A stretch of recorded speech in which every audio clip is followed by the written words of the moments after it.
How to Materialize Your Dreams by Paramahansa Yogananda. Imagination is a portal through which you can transcend the imposed limitations of this world. All creative persons use this power. With wisdom and will, whatever you can imagine and continue to imagine can become real. I tell you that things which do not exist now in this world will be created for you. Imagination can be materialized. When you develop spiritually, you can materialize your thoughts. When you sit still and let your imagination go as far as you can into the realm of your cherished dreams and goals. And if you can hold your mind to one pointed concentration on the image of what you want to achieve, it will be shown to you in a true-to-life vision. And if you apply strong willpower to realizing that vision, ultimately it will manifest.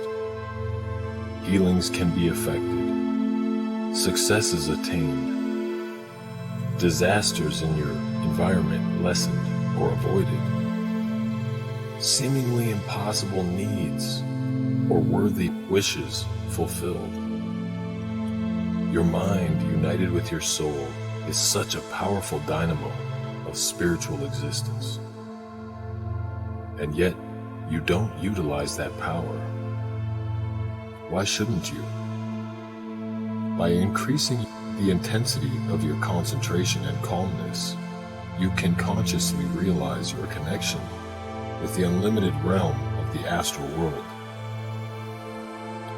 In meditation, when you think you are the calmest you can be, try to be even more calm.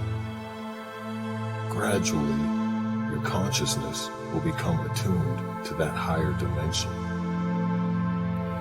Get out of limiting material consciousness, and you will see your mind's imaginings working to manifest all your wisdom-guided dreams through the universal underlying creative astral powers.